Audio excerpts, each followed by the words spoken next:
Hello and welcome to another episode of Exposed, where we expose either fake NLP or fake Enneagram theories.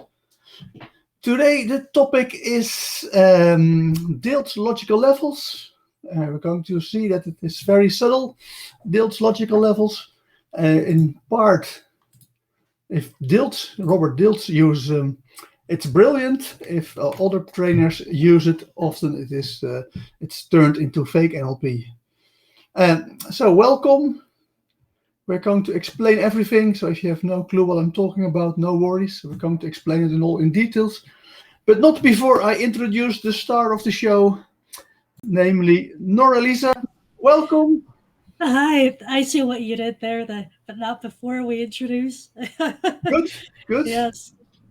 Yes, it's what we call a presupposition. Mm-hmm. I love presuppositions. And we're going to take a close look at to see whether there are presuppositions in Robert Dilts' logical levels. Are Dilts' logical levels well known in the US? I'll admit I haven't heard of them, so. Okay, so they're not that famous. Yeah, probably not. They're quite famous within the NLP community. Almost every NLP trainer uses them, but almost no NLP trainer, except for Robert Dilts himself, has actually thought about them. So Robert Dilts is just as I am a student of Richard Bandler, and I think he is one of the better students of Richard Bandler, whereas most students that then went out and created their own stuff, they normally just stole stuff from Richard Bandler. And for instance, we have Michael Hall, who is now something called neurosemantics. And that is basically what Richard Bandler calls meta states. That is, if you're very depressed and then you get angry about being depressed, then you're no longer depressed, but now you're angry. Which is a step forward, because being depressed is quite bad. Being angry is just a lot less bad. But of course, you can also have the other way around, that if you're often angry, then you can get depressed about being often angry, and now it goes downhill. And so Michael Hall basically stole this from Richard Bandler and made it his own. Ted James stole timelines from Richard Bandler. But Robert Dilts, he has actually created a lot of stuff by himself, which is always good, and I say laudable. So without further ado, let's see if we can bring in Dilts' logical levels so I can explain what they are, and then we'll see whether you find them useful or not. Most people find them very useful, the logical levels, because they're very hypnotic. But that's also how they are meant to be. So that is, a compliment to the good work of Robert Dilts for created something so hypnotic. As you can see, this is also the webpage where I sell my 30-year plan as a healthy alternative to Dilts' logical levels. Because in principle, the stuff that he points at, there's nothing wrong with it. There's just this hidden stuff in it that makes it awkward.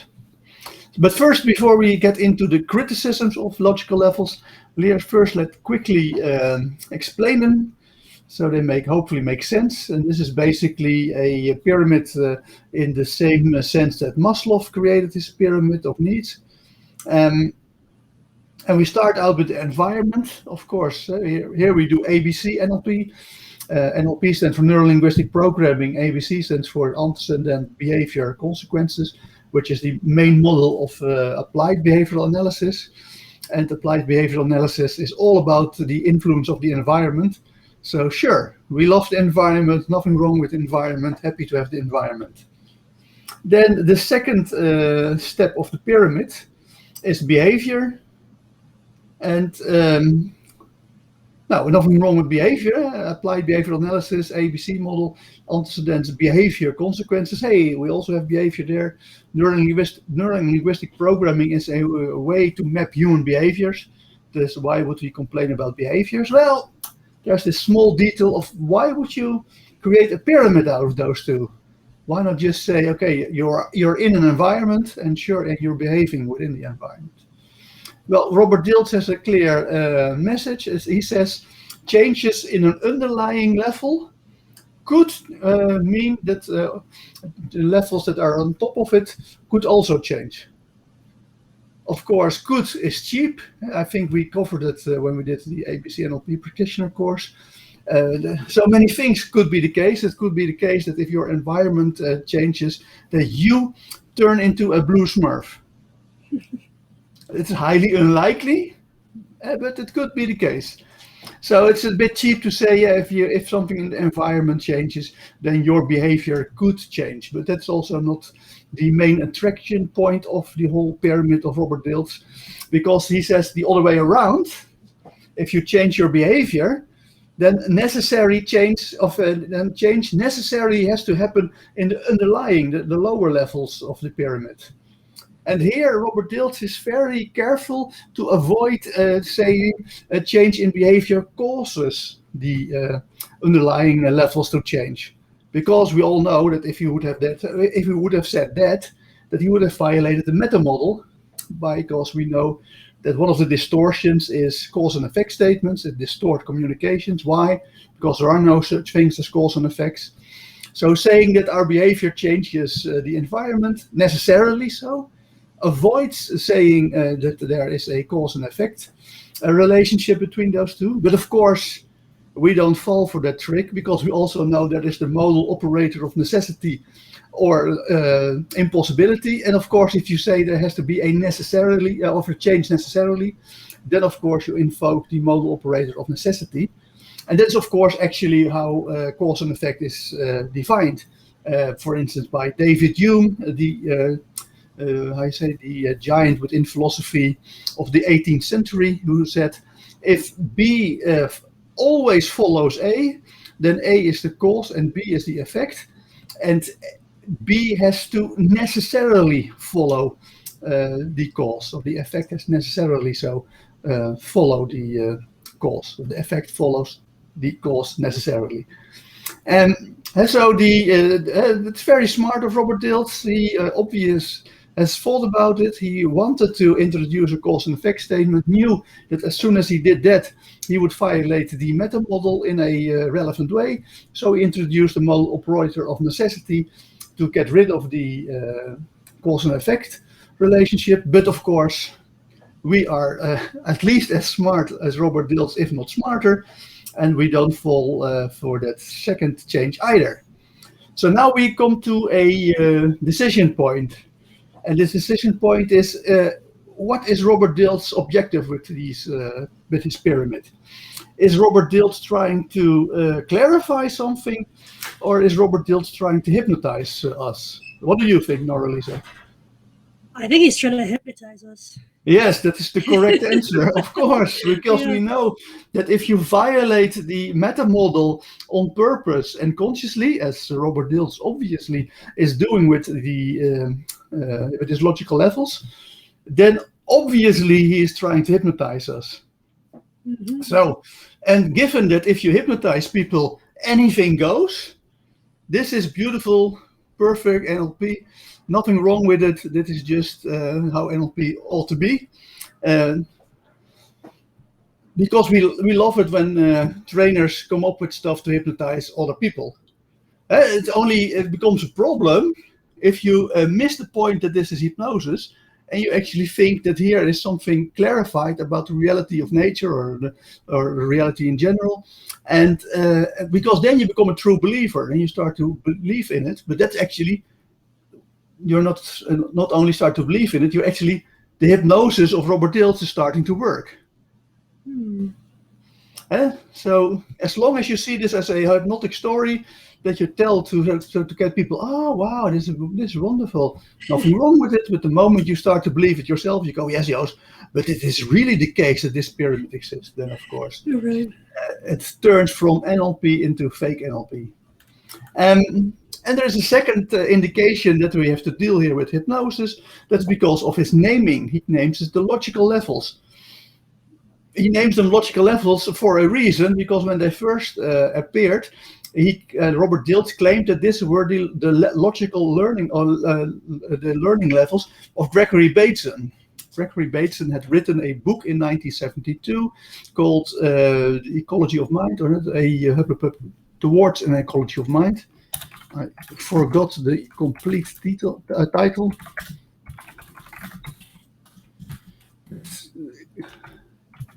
See, Steps to an Ecology of Mind.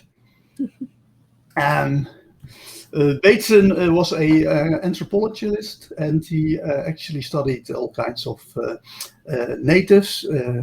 And he then, at the end of his career, he started to study actually the therapy world. Ben Mack makes a remark and says, Dr. Ian Hacking, one of my favorite philosophers, discusses the impact of labeling systems eloquently. Well, Eloquently. Eloquently. That's just too hard for my Dutch native speaking. Well, if you can point me to the title where Ian Hacking does that, I'm really interested. But Gregory Bateson mentioned that there were these 4 levels of, I think he called them levels of learning. And Robert Dilts claimed in the early days that this was in reality the Bateson logical levels. But then, of course, he underestimated that Gregory Bateson, while he is still very popular within the field of NLP, also has a very dedicated following of himself. Most of them people who are interested in cybernetics. And Robert Dilts did not get away with it, because there was an immediately backlash, and they said, oh, wait a minute, this has nothing to do, nothing whatsoever with Gregory Bateson's logical levels. So, oops, that was an attempt to hypnotize people that actually failed, because we like hypnotizing people, but we also want to do it in a very, elegant way, so that at least you say whatever you want to say, but in such a way that you do not say stuff where you can get caught in lies, because lying is really bad. And if you claim these are the Gregory Bateson logical levels, where in reality they have nothing in common, that is quite bad. But then Robert Dilts switched tactics. Said, oh, no, sorry, my bad. These were not logical levels, these were neurological levels. These are actually levels inside your head. And again, of course, a dedicated group of NLP people thought, oh wow, neurological levels, because they're easily hypnotized. But there's also this neuroscientist outside of NLP, and they said, well, these are not neurological levels. This makes no sense whatsoever. So now they're called logical levels. They're not logical at all. You can create any pyramid you want. This just happens to be the pyramid that Dilts is using. But you're absolutely right. This is all hypnosis. And as long as you use it in a way to hypnotize people, then there's nothing wrong with it. But the moment you start to believe in it and think that this is how things really are, then of course you become a true believer. And if you are an NLP trainer who has turned into a true believer, then it becomes fake NLP. So Nora-Lisa, do you already see any point of this hypnosis? Where do you think that Dilts is going with this this attempt to hypnotize us? It's a little hard to say. I'm still taking in the diagram here, but I would say you want to hypnotize people early. Like I want to say, like at level 2 behavior, you want to get a hold of people before they figure out what's going on with like capabilities and beliefs and values, right? Like, yes, well, actually, I was trying to point towards the point of the pyramid. Is that it hypnotizes to think that there is some point of it all. And actually, this model, people often who use this model often turn into Buddhists or Hindus or people who think that everything is one and that you're part of oneness. So one of the criticisms that does not come from me, but comes from John Grinder and others, says that, well, actually, this is a model that Christians might have an issue with. I don't care. I don't care if Dilts hypnotize people to turn them into Buddhists and Hindus, but especially in the U.S., Christians might take offense if they learn something which is quite, I say, on the surface quite innocent, but then pushes towards this idea that you all end up with a single purpose in life, which then happens to be to become one, to become part of some spiritual field. And then, well, Buddhists wouldn't mind, Hindus wouldn't mind, but Christians might mind. But let's continue to see what the other levels say. So environment, there's nothing wrong with environment. Behavior, there's nothing wrong with behavior, except placing them on top of each other makes no sense, except when you want to hypnotize people. So now we go to capabilities. Okay. And here's my first question. Maybe you can answer it. Maybe it's a translation issue. Do you know any capabilities that are not behavior?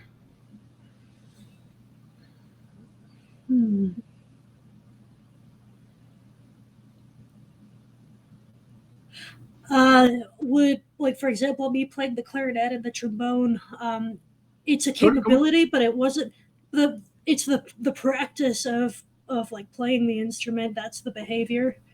Right. Is that what you're getting at, kind of? I don't know. I think there is no difference. Okay. Or like reading books, like I'm capable of reading books. You're capable of writing them, but you never write them. Then it would not be behavior. Because writing books is only behavior if you actually write them. But if you claim to have a capability of writing books, but you never ever have written a book so far in your life, and you're never gonna write a book in your life, maybe we can strongly doubt that you have the capability to write a book. Right. So I think so. The way it's always explained to me is that behavior is basically dumb behavior, and if you have skillful behavior, then it becomes a capability. But I think it's still behavior. And so here there's a split made between behavior and capabilities that makes no sense. But of course, if you hypnotize people, it doesn't matter. But if you start to believe that there's a difference, then you get into trouble. And then we get into beliefs and values.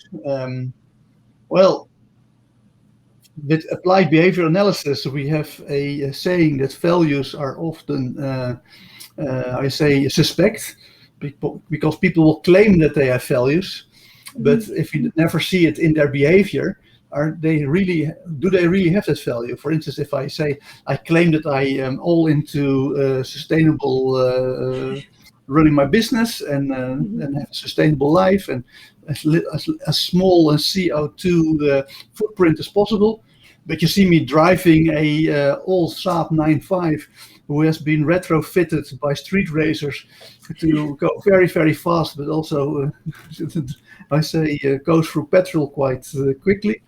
And you never ever see me do something sustainable.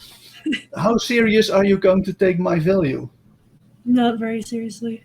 Right, exactly. So again, people can claim values, and it's also quite important because often organizations claim to have core values, but if there's no, behavior behind it, then it is marketing, hypnosis, but not actually, of any value. But as soon as they do behave in a way that reflects these values, then of course we have the behaviors. Why would we need the values? Right. Of course, this is also quickly seen when you use the meta model, because values are normalizations. So if you put them into a wheelbarrow, there's nothing there. Nevertheless, of course, NLPers do talk a lot about values. They also talk a lot about beliefs. Beliefs is is a little bit different. I don't believe in beliefs. I believe that there are no such things as beliefs. That's just a way that we talk. It's a way that we describe processes that are too complex for us to name it very simply. So we call it a belief. But in reality, it is something else. And of course, Belief is also normalization. If you put it in the wheelbarrow, there is nothing there. So these are abstract concepts with different processes behind them. And we have a procedure with the meta model to figure out what these processes are. This goes for beliefs, goes for values. Because we have this basic NLP presupposition where you say, okay, everything that is related to humans can sensibly be expressed in terms of the 5 senses. So how would you express values in terms of the 5 senses? Something you feel, something you... Exactly. Yeah. Oh, you're already there. Yeah, so you picture something, or you have an internal self-talk in your head, and you're saying, oh, yeah, we need to save the planet. I really want to save the planet. It feels good to save the planet. And that is actually, you see, you make a mental image of a green planet without any environmental issues or without a climate disaster. You say to yourself, we need to save the climate or save the planet from climate disaster, and you feel good about it. Right. Well, that is what a value is. And the same goes with beliefs. Beliefs, you make a mental image. You probably believe that the sun will be there tomorrow, right? You're right. It's highly unlikely that it will blow up this evening, even though the chance of it blowing up this evening is bigger than you turning into a blue Smurf. That's such a small chance that we don't worry about it. But again, what you do is actually you make a picture, you see the sun, and you say to yourself, the sun will be there tomorrow, no worries. And you get this feeling of certainty. Most of the time it's going down, and this I'm certain about. And that is how belief works inside your head. But these, of course, are internal behaviors. As we talked about in the ABC NLP practitioner, that people can still follow on the influence.amsterdam website. Let me quickly put the link in the chat for people who missed that course. Can still be rewatched free online. And so actually beliefs and values, those are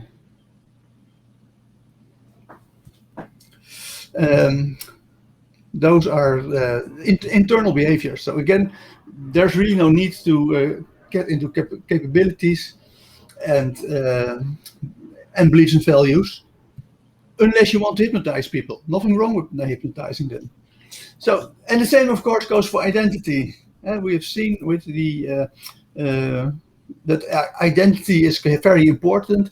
It is a hypnotic process. If people are identify with something, they tend to go into a trance. That's why now you have all these identity politics going on worldwide.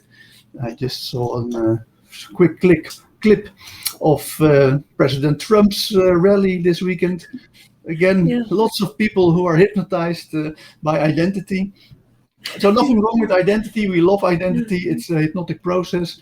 But also we can use it to go back to the 5 senses. This is how do you feel about yourself? What is your self-image? And how is your inner self-talk? And you and I did the exercise where we improved your self-image. If you remember with the swish going, I think we did the swish going on. Yes, I remember that one well. Yes. And so, again, nothing wrong with identity, yet why would we put it in a pyramid? And then finally, purpose. Well, I love purpose, nothing wrong with purpose. We live in a senseless universe. It's a meaningless universe. It is a universe where nothing matters. I don't know. I don't want to depress you, but the universe itself is going to die. Scientists have calculated that the most probability it will be between 30 to 40 billion years the universe will end. If there's just a calculation that there are constantly in the universe in vacuum, there are these virtual particles that are created and destroyed because, for instance, a proton exists suddenly and a antiproton suddenly exists, but they are close to each other and they connect, and then they're gone again. This is due to quantum mechanics uncertainty laws. If quantum mechanics uncertainty means that if there's a small particle here, that we don't know exactly where it is. In fact, the probability goes out. If we have reasons to believe it's close by here, it's highly likely that it's here. And the further apart we go, the smaller the probability comes that we will find it there. But that probability range never ends. Right. So in fact, every particle has a probability that it can be anywhere in the universe. This is a really weird quantum mechanical way of thinking, but that means that if particles can be anywhere in the universe and we have many particles, there cannot be such a thing as a vacuum. So it's impossible that we have this place where there are no particles, because we can calculate, okay, the probability of one particle being exactly there is extremely small, but given that we have so many particles, the probability that a particle will turn up there is very high. Right. And this is, of course, pure mathematics, and the scientists who research it would never ever thought that they would actually be able to see this happening. Nevertheless, they did watch, and to their amazement, they actually did see the small particles pop up and fortunately also disappear. And they calculated that this process most of the time goes correct, and then the particle and the anti-particle they cancel each other out. But they also calculated that it goes wrong at some point in time, and then what will happen? We have a fiery end of the universe. The whole universe will burn down at the speed of light, because then there's too much antimatter being created, and it will just at the speed of light go and dissolve everything there is. And this will happen in 30 billion years. If it happens right straight, very close to Earth, then we're and gone. But if it happens on the other side of the universe, which is about 13.5 billion light years big, then it will take another 13.5 billion light years before that fiery death actually reaches us. So hopefully it will start on the other side. These are the kinds of things that make me sleep badly. That I lay awake at night going, oh, how can I survive the fire death of the universe in 30 to 40 billion years? Yeah, that doesn't even take into account the solar flares. Like, no. There are many other things that can kill us before the end of the universe. Absolutely. But even if we evade all of those, then still our universe is going to end. And there are probably other universes. That is now most likely there is some kind of soup where we live in, and there are these little bubbles that are blown, and our universe is one of those bubbles. And if you can be able to move to a different bubble, then you might survive the fire death of this bubble. Unfortunately, most likely the laws of physics in other bubbles differ from our laws, and that means that my body will be pretty much antimatter in that universe. And even if I were able to switch to a different bubble, then I would still find a fiery death, because literally everything in that other universe would be incompatible with my physics. Okay. So that means that whatever people come up with, it is senseless and it is meaningless, but it doesn't mean that we can't give our life meaning. In fact, it is very important to give our life meaning. It's very important to have a purpose. There are all kinds of health benefits, relaxation. People with purpose are more happy, live longer, have less health problems. So it's very smart to, if you don't have a purpose yet, to give yourself a purpose. But the question is, how to give yourself purpose in the most efficient way. And of course, people who use Robert Dilts Logical Levels, there's a point to all of this story about the fire death of the universe, is that the purpose becomes the purpose of Hindus or Buddhists, of becoming this spiritual person that understands that he's part of the oneness, and that his mission in life is to, rejoin this oneness and have the joy of wholeness again. This is purely Hindu, purely Hindu talk. Hindus say everything is one, but it is very boring if you are the oneness, because then everything is one. You can't even count to one if everything is one, because there's no counting. There's only one, so it's very boring. So the Hindus say, to escape this boredom, the oneness divides itself in all these slivers of consciousness, and that's actually our consciousness. And the purpose of your consciousness is to rejoin your oneness, because that gives you great joy, and then you have something to do in your life. So this is a perfect way to give your life purpose in a meaningless universe. It's the Hindu way, and if you do a step, the Buddhist is a school within Hinduism. If you then take the next step, say no, the oneness is also an illusion, and in reality there is nothingness. There's absolutely nothing, and you can go one step further, and then the purpose is to actually get rid of all the illusion of reality and become part of the oneness, nothingness.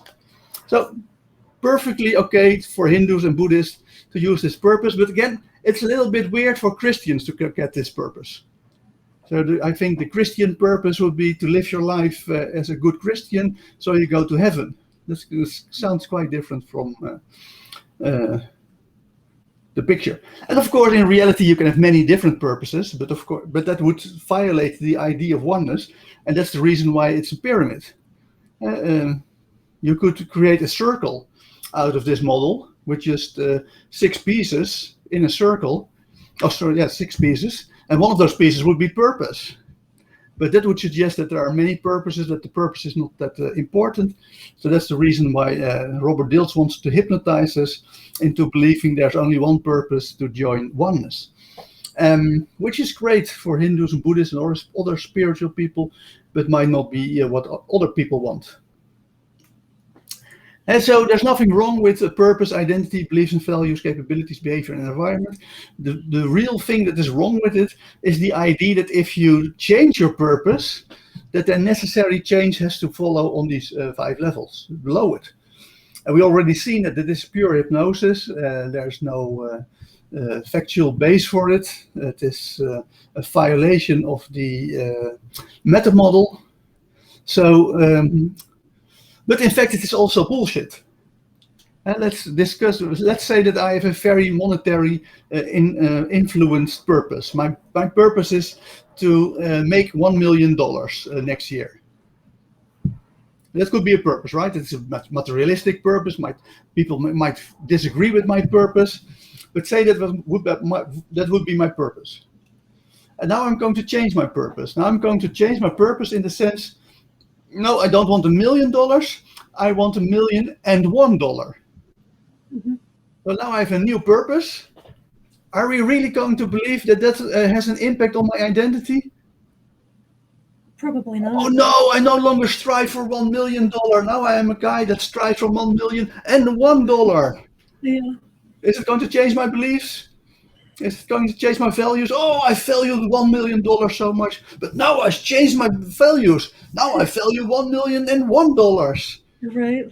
Suddenly I get new capabilities. Oh, I was not able to get $1,000,001. I was able to get $1 million, but $1,000,001. Oh, that was beyond my capabilities. But now there's a change, and I can make it to $1,000,001.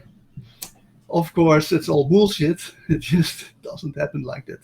Yeah. Same with identity. Say that I'm the kind of guy who really loved red. Red is my favorite color. Mm-hmm. And if you're an IT person, red in terms of computer hexadecimals is FF0000. These are the red, green, and blue codes.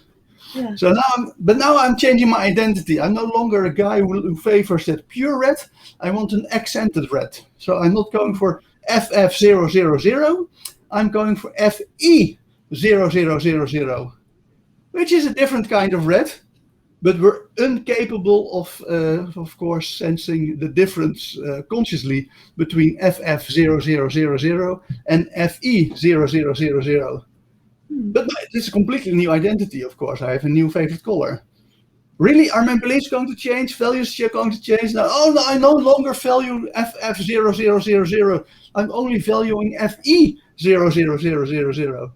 it makes no sense. So you can see that not only is it a hypnosis and it has nothing to do with reality, and it is built to hypnotize us into thinking that we should become Buddhists or Hindus.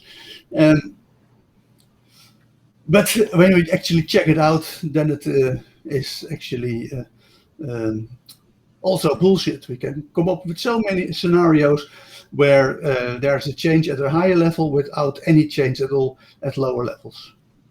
Right. Any questions so far? No, I think you're doing or this is a really interesting topic. So Good. Yeah. But of course, people love it, so we should not take away their model. We should replace it with something more healthy, which is the 30-year plan. Right. And we did create a 30-year plan during the free ABC NLP practitioner for you. And what is the 30-year plan? It's basically imagine how your life will be in 30 years, place it on your timeline in 30 years, and then calculate backwards to see how did you get there. Right. Do you remember your 30-year plan? Oh yeah, I rewatched that one recently. recently. We told you to forget it. Well, I had to transcribe it. It was okay. Yes. But no, yes, I do forget my 30-year plan. Yes. Good. Yeah. And so the 30-year plan is your purpose. So we don't need a specific purpose. You're already imagining with your 30-year plan your purpose. Right. That's the direction of your life. That's why you're here on Earth. And you see yourself in your 30-year plan. So you see, and as soon as you see yourself, you see your own identity. Yeah.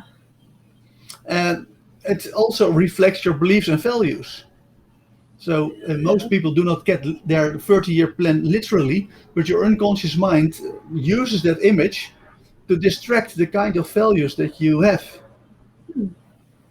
And it is the kind of belief. If you say, I see myself in 30 years with a house on every continent, and my own plane, and 3 yachts, that is a completely different belief set than if you say, no, I see myself with this, how you call it, RFVs, the recreational vehicles.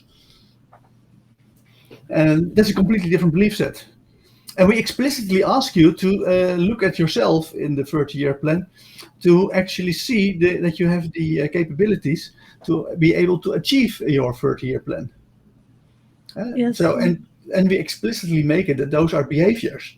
What is the kind of work you do? Are you capable of controlling your own inner behaviors in terms of how do you feel, what do you imagine, and what is your inner self-talk? Right. And of course, we ask you to imagine what kind of environment you are in. How does your dream house look? Where is it located? All stuff. So you can see that actually all these 6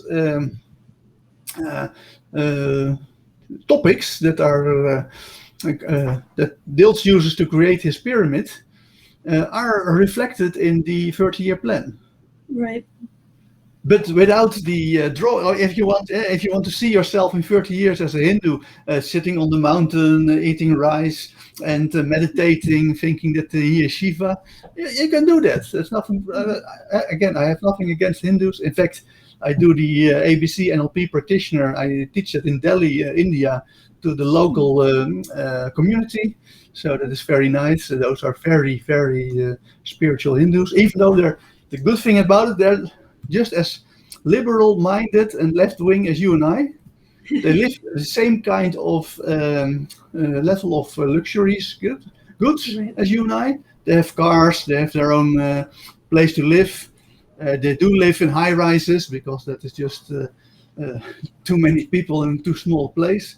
Yeah. And so they basically live like you and I. They have less money than you and I, but life is also cheaper. You can have your own private chauffeur plus car for $300 a year. Again, if you want to have your own housekeeper, you can. If you pay $300 a year, you get your own housekeeper. You can have your own cook in India for $300 a year. So, wow. Yes, that's then you go. Okay, why am I cooking myself? If I can ask for Right. $300 a year, I can have my own cook. That sounds like if it were available in the Netherlands, I would immediately hire my own cook. And you still have to do the groceries and stuff, Yeah. but then somebody else is creating a nice meal for you. And so they are living the same as you and I actually did a lot of training programs in a very spiritual place, one of the main spiritual centers of Europe. For 11 years, I've seen a lot of people who call themselves spiritual. Nevertheless, compared to these liberal-minded left-wing Hindus, they were completely, how you say, spiritual fakes. As soon as we discussed Hinduism, they were really, really going, whoa, this is how the reality is really, really, really is. Right. The strongest true believers that I ever found, even though you would not expect it at all. And they warned me, because I tried to explain Hinduism in my terms to them.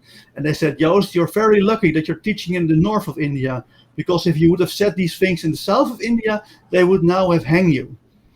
Wow. And they were not kidding. I thought, oh, you nice jokes. I said, no, not a joke. It's just a warning. We like you. We want you to stay alive. You can tell us that. Do not tell stuff like this on the street. Wow. They're just way more fanatic than we think. So I've never against them. In fact, I have nothing against any religion. I've worked with very fundamentalistic Muslims, with very fundamentalistic Jews, and very fundamentalistic Hindus, and very fundamentalistic Christians. Somehow, especially, you have the Dutch Reformed Church in the US, right? I believe so. Yeah, so the Dutch Reformed Church is one of your most right-wing churches that you have in the US, and they're an offshoot from the Dutch. That's why they call Dutch Reformed Church. That they come from the Netherlands. Right. So we actually have the Dutch Reformed Church. That's probably our biggest church, and they like to hire me. I don't know why, but it's just these hardcore right-wing Christians. And as soon as there's something wrong with them emotionally, if they have psychological issues, then they tend to hire me immediately. So I've worked a lot with them, and I like working with them. I can always invoke God. I had this guy who was 78. He was an alcoholist, and after 2 hours of working with him, I got him to stop drinking alcohol. And after 2 hours, he said to me, Joost, thank you for your help, but I don't think you did it on your own. And of course, I understood the context. So I looked up and I said, yes. And I think that someone helped me, and that if he ever sees you drinking again, will be very, very angry at you. So the guy said, yeah, I understand. And he never drank again. So, wow, that's very powerful. I love working with. So I have nothing against spiritual people, from whatever creed they are. But I like it that people have the freedom to choose whether they want to have such a spiritual purpose in their life or not. And that it is not that handy for Dilts to try to hypnotize people into a spiritual purpose. Oh, right. And nevertheless, I do understand it, because Robert Dilts is a very good student of Richard Bentler, like me.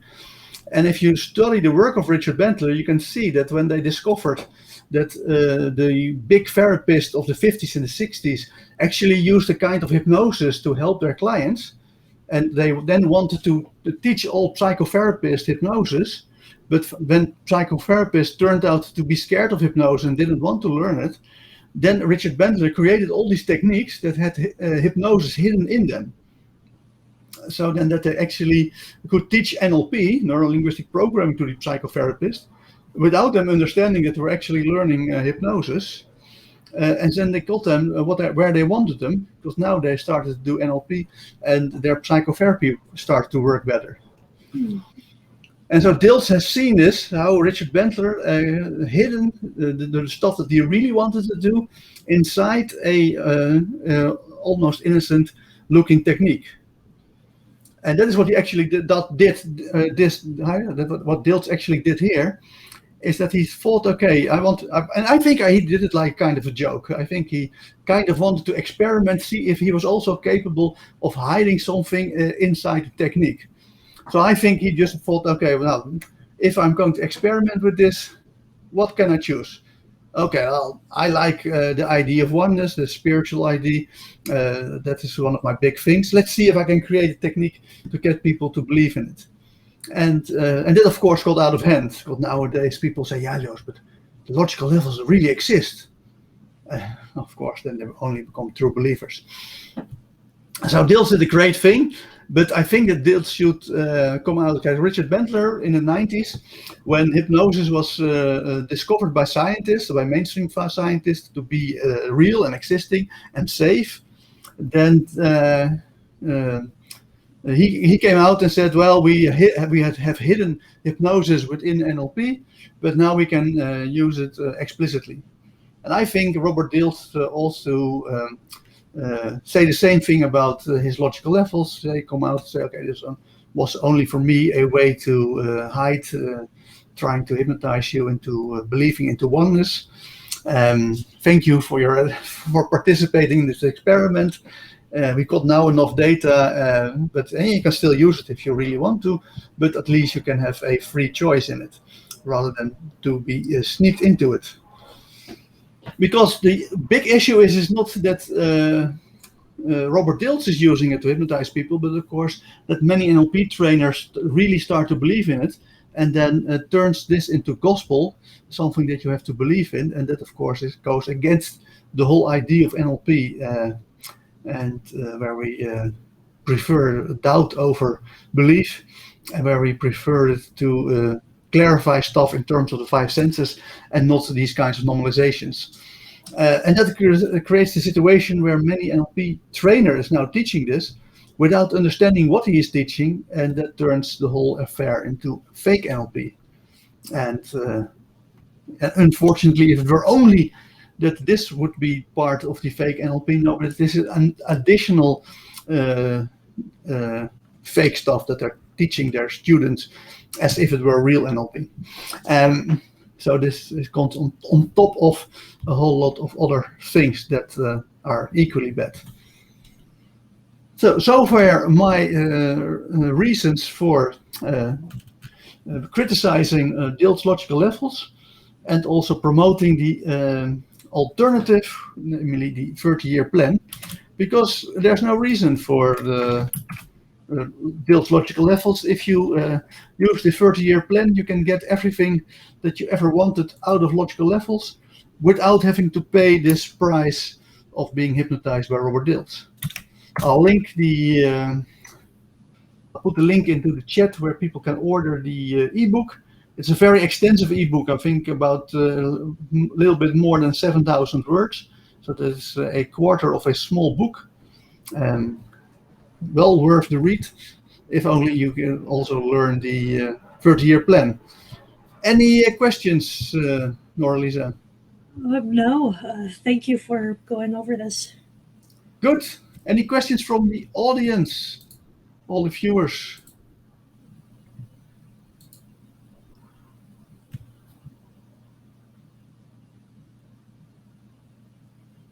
No, doesn't seem to be questions. Then I'm going to slowly thank everybody for watching. We have to come up with a new topic for next week. I'm going to think about it. There's not a topic coming on the top of my head right straight away. Is there anything you have come across that you said, oh, I want to know more about that?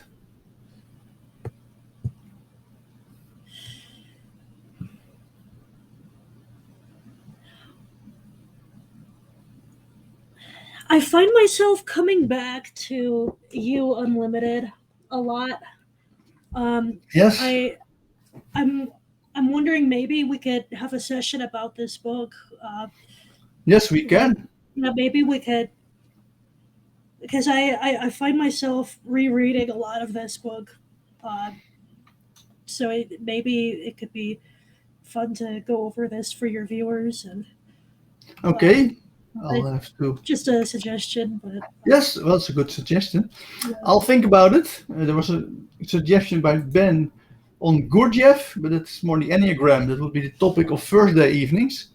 For the coming 9 Thursday evenings, I'm going to do brain types of famous football players. That would be soccer for you people in the US, because brain types, the whole brain type model is making strides within the field of football.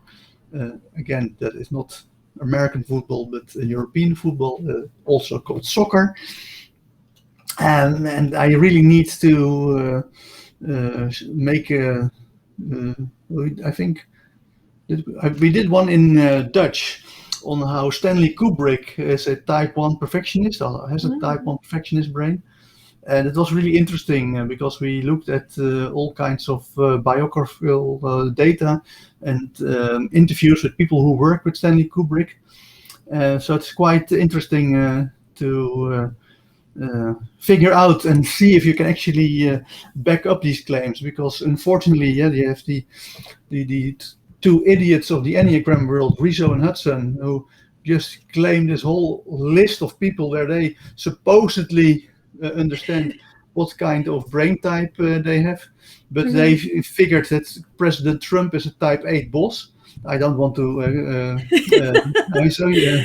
call you names, Nora Lisa, but that is just so stupid to think that he is a type 8 boss.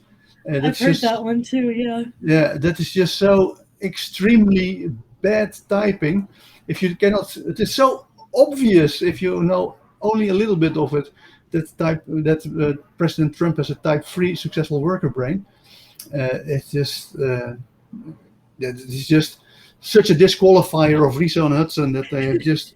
And then I think you can create this whole list of people who they say that they have certain names or certain types, but this is just purely guessing, and I think and most of the time they guess wrong.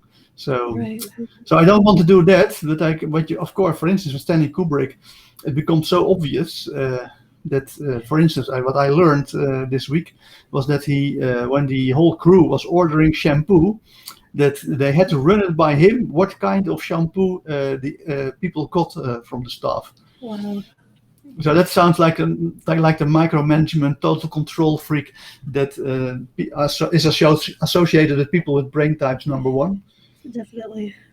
Of course, if people describe him as calling Stanley Kubrick a perfectionist is an understatement. He had one scene. The only scene was, I forgot which movie, but the only scene was that someone opened the door and entered the room, and they spent 2 whole days on that scene. Wow. Yes. What he did was that he, in The Shining, Jack Nicholson is typing this sentence, I think, all work and no play makes Jack a dull boy, something like that. And he actually makes sure that the sound people typed actually the actual sentence on the typewriter, because he thought that you could hear the kind of keys that were actually hit on the typewriter. Right. Then when the movie was translated to French, Spanish, and I think another German, they did not literally translate the sentence, but they looked in the culture to find a cultural correct sentence to have actually something not literally translated, but in the kind of atmosphere that he wanted to create. And he asked the sound people to redo the typing sound, but now type the foreign sentences, because he was afraid that people could hear that these were not the right keystrokes that the typewriter sounded. That sounds exhausting. When I learned that, I thought, okay, now you got me. I'm quite convinced that Stanley Kubrick has a type 1 perfectionist brain. Right. So I'm going to do that for the first days, because I have a list of football players that I am highly probable have gotten their their brain types right. So Ben is asking about Gurdjieff. Well, the issue with Gurdjieff is that Gurdjieff did not write about the Enneagram that much, if at all, but it is his student, Uspensky, who wrote about it. And Ouspensky actually written only like 5 or 6 sentences about the Enneagram, what he supposedly learned from Gurdjieff. But we philosophers are always very suspicious when the student is claiming, oh, this is only what the master taught us. So I am very, I doubt that any people at all know what Gurdjieff is meaning, because in reality they're just mimicking what Ouspensky is saying. And I actually checked, Ouspensky only written 1 book, and I actually checked how many times the word Enneagram is in the Ouspensky book, and it is like 5 times, and it is like literally 5 very small paragraphs about the Enneagram, and the rest of the book is about completely different topics. So, well, I can do a stream on Gurdjieff, but it will be a very short one. Gurdjieff did not talk about the Enneagram that much. And we're done. Right. So that would... yeah, let's think about it. The problem with doing the U Unlimited book is that either we do it on the Enneagram, but the techniques are basically already covered by the ABC NLP practitioner. Right, because I'm also thinking if it's not too far off topic, I'm still thinking in my head about what other people were saying about me being a 6. Well, we can delve into that, sure. Yeah, if that's not too off topic for you. No, not at all. 6 and 8s are lookalikes, so. And you're atypical type 8 boss. And the people who told you that you might have a type 6 brain are idiots. So I'm more than thank you. I'm more than happy to explain why they are idiots. Yeah, because I kept referencing this book, like, yeah, well, we can dive into that next week.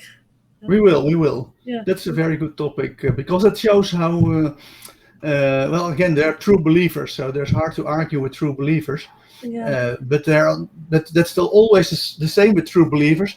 They don't look in reality to see actually what is happening. They're just going to quote you dogma that they don't understand themselves. And as soon as you pointed out that what they're saying is misunderstood dogma, they go, Right. Yeah. And then somehow they just go on repeat. They're just going to repeat the dogma anyway, as if you haven't said anything. This is what I call the Jehovah Witness meta program. There are 3, I say, 3 different filters. So the Jehovah Witnesses have the teaching mode. That's when they knock on your door and they're asking you, have you ever heard about Jesus? And as long as you play along, they are in teaching mode. And they'll explain anything endlessly. Yeah. But the moment you start to create a fuss, then they switch. You can see the switch going on, and they switch to battle mode. Yeah. And then and battle mode for them is just repeating this dogma over and over again. Yeah. So there's no point in arguing with them, except that it's, of course, fun to put them into battle mode. And I actually discovered there's a third option, which is listening mode. And you almost never ever find a Jehovah Witness within listening mode. Of course, the whole meta program is useless because my dealings with Jehovah Witnesses, as much as I love them, I love having them at my door because I just love them for my practicing of my language patterns. In reality, there are very few Jehovah Witnesses left that dare talk to me. Their boss always says to skip my door, and as soon as I go out, but I want to talk about it. I say, no, we're busy, and I run away. But in reality, NLP trainers have the same issue. They also are stuck within either teaching mode or in battle mode, and it seems to be very hard to get them into listening mode. Definitely. That's the reason why if I call it the NLP trainer meta program, they're not going to listen to the whole story. So that's why I call it the Jehovah Witness meta program. So they go, Jehovah Witnesses. Yeah. And then I can slam it into them at the end of the story, going, yeah, you're exactly the same to the NLP trainers. But I fear that Enneagram experts or so-called self-proclaimed Enneagram experts have the same issue, that they're either in teaching mode or in battle mode. and that it's very hard to get them into listening mode.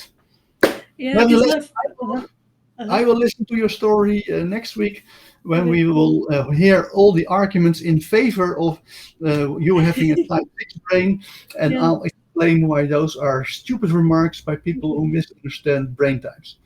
Thank you. Okay, and with that, we're done. So thank you for your participation. Thank you for watching this, and bye. Bye.